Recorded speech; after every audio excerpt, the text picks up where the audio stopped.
and the third one is the physics. Okay, so in 10th class, the physics is related mostly to electricity, magnetism, and light. Okay, so these three things you are going to study in class 10. Your first chapter, that is chapter number 10, is of physics, is light. It's a quite long chapter, थोड़ा सा लेंदी है, and इसमें you are going to study about mirrors and lenses.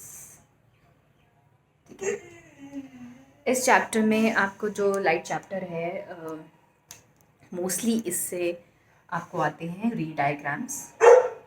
You have to focus on ray diagrams in this chapter, and then numericals. I hope you know that what are numericals means the questions which you are going to solve like in maths. ठीक है, तो आपको अलग अलग चीज़ें दी होंगी और maths की तरह आपको वो सॉल्व करने हैं क्वेश्चंस. तो that is there in your chapter number 10 light में ये सब कुछ है. तो बहुत इंपॉर्टेंट चैप्टर है, बहुत सारे क्वेश्चन इसमें से आते हैं, न्यूमेरिकल्स बहुत ज़्यादा आते हैं इस चैप्टर में, तो उसको बहुत अच्छी तरीके से पढ़ाई करनी है. ठीक है, then is chapter number 11, that is human eye and colourful world. Okay,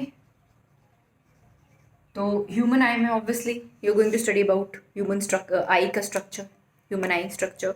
उसमें कौन कौन से पार्ट्स हैं ह्यूमन आई के, उसमें डायग्राम जो हमने आई गेस हमने 8th क्लास में भी पढ़ा था ह्यूमन आई का ना, तो वो डायग्राम और उसका डिटेल कि क्या क्या होता है और क्या क्या फंक्शंस है एवरी पार्ट के. Then what are the various defects which are involved with the eye. ठीक है, मायोपिया एंड हाइपरमेट्रोपिया, ये सारा फिर उनको करेक्ट कैसे करना है, that is you are going to study in the human eye. तो जिसको लेंस ये लाइट चैप्टर आता है वही ह्यूमन आई को भी बाद में समझ पाएगा, इसीलिए दोनों चैप्टर दे आर लिंक्ड. उनको बहुत अच्छी तरीके से पढ़ना, लाइट छोड़ के ह्यूमन आई तुम नहीं कर सकते हो.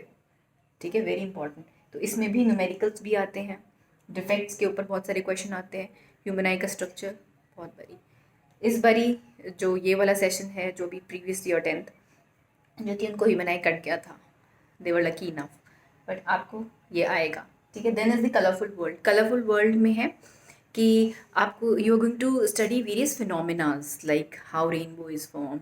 इसके बाद सनसेट जो है, अर्ली सन, हमें जो सन है it is scene 4 minutes before the actual sunrise. Why it happens, delay हमें 4 minutes बाद वाला, वो मतलब delay and early sunrise sunset, ये जो है ये हमें इसमें पढ़ना है कलरफुल वर्ल्ड में.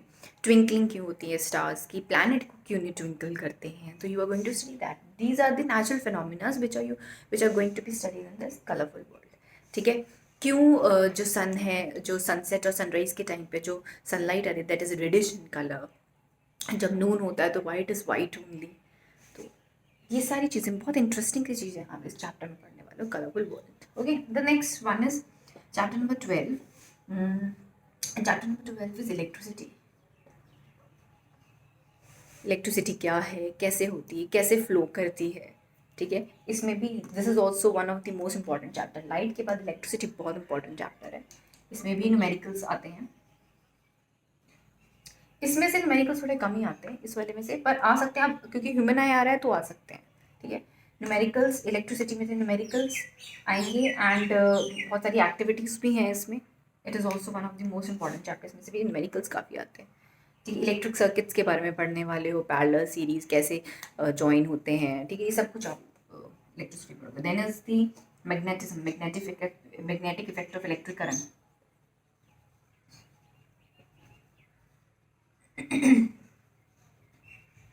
जब हम 7th स्टैंडर्ड में थे we have studied that electricity जो है दो और इफेक्ट्स प्रोड्यूस करता है. हीटिंग इफेक्ट प्रोड्यूस करता है and this magnetic effect show करता है. ठीक है, इलेक्ट्रिक करंट से मैग्नेटिज्म भी क्रिएट होती है एंड हीटिंग इफेक्ट भी क्रिएट होता है. तो in this chapter we are going to study about that कि हाउ द कंडक्टर्स जो हैं जिसमें इलेक्ट्रिसिटी फ्लो करती है, how they are producing magnetism. ठीक है, तो वही पूरा चैप्टर है. इसमें से न्यूमेरिकल्स नहीं आते, इनमें से थ्योरेटिकल पार्ट ज़्यादा आता है इस चैप्टर में से. ठीक है। न्यूमेरिकल्स आपकी इलेक्ट्रिसिटी इसमें से और ह्यूमन आई का जो है उस वाले पार्ट में से आएगा। Colourful world is theoretical and then ये जो है मैग्नेटिक इलेक्ट्रिक करंट ये है।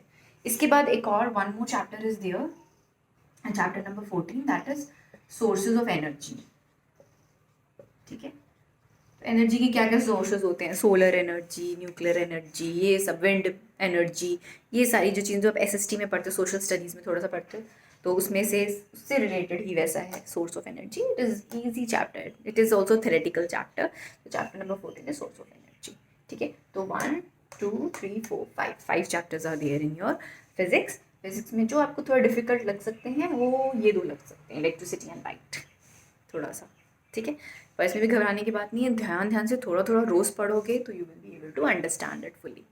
ओके, घबराने की बात नहीं है, और बहुत interesting, tenth science is very very interesting, उसको बहुत अच्छी तरह से पढ़ो। ओके, तो ये हो गया आपका सारा जो भी आपको आने वाला है, जो भी चैप्टर्स हैं। अब मैं आपको बता देती हूँ कि how you have to make your notebooks please.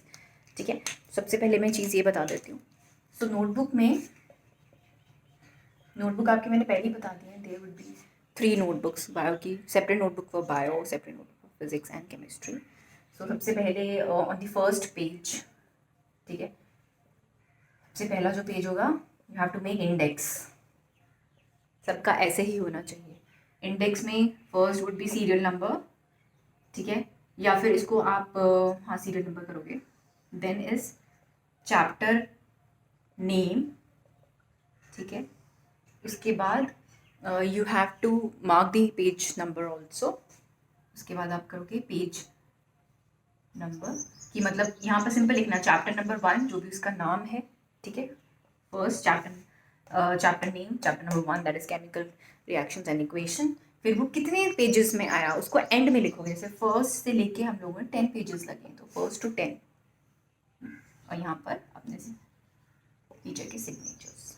ठीक है, सो प्लीज़ ऐसा इंडेक्स आपको बनाना है सुंदर सा, सबकी नोटबुक में ये इंडेक्स ज़रूर होना चाहिए। And second is book mark ज़रूर लगाइए, ठीक है, जिससे कि टीचर को इजी रहेगा कि आपकी नोटबुक कहाँ से कहाँ चेक होने वाली है, आपको भी बताना इजी रहेगा जब आप नोटबुक देते हो चेकिंग के लिए। So please do that. Okay,